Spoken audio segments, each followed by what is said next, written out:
Alors oui, l'armée et aussi les forces de l'ordre qui sont déployées, comme vous pouvez le voir autour de moi, devant l'Assemblée. La situation est assez tendue sur place, puisqu'il y a à la fois des partisans du parti Ennahda qui soutiennent Rached Ghannouchi devant l'Assemblée, mais aussi des partisans de Kais Saied et de la décision qu'il a prise hier soir. Donc il y a eu quelques échauffourées depuis ce matin et la police tente tant bien que mal de contenir les violences entre les manifestants.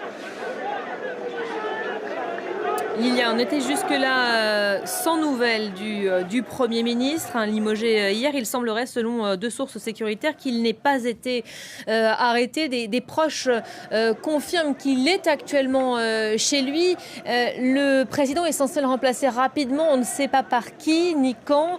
Les risques que la situation ne dégénère, ils sont réels selon vous ? Alors il faut dire que c'est assez mitigé parce que d'un côté le président bénéficie du soutien populaire, il a les 72% de votants qui ont voté pour lui lors de l'élection présidentielle de 2019 et on a pu le voir par exemple hier soir, les manifestations de joie dans les rues. Mais comme vous l'avez dit, la situation peut rapidement dégénérer puisque sur le plan par exemple sécuritaire, Hichem Mechichi, le chef du gouvernement, était aussi ministre de l'Intérieur par intérim. Donc actuellement, qui est au ministère de l'Intérieur, on ne sait pas.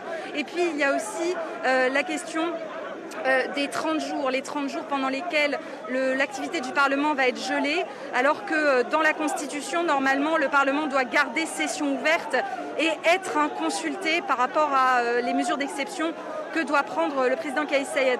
Donc tous ces flous juridiques font que pour le moment, nous ne savons pas ce qui va se passer. Le président a en tout cas appelé hier à ce qu'il n'y ait pas de violence et a aussi appelé l'armée à assurer la sécurité dans le pays, l'armée qui a été déployée un peu partout.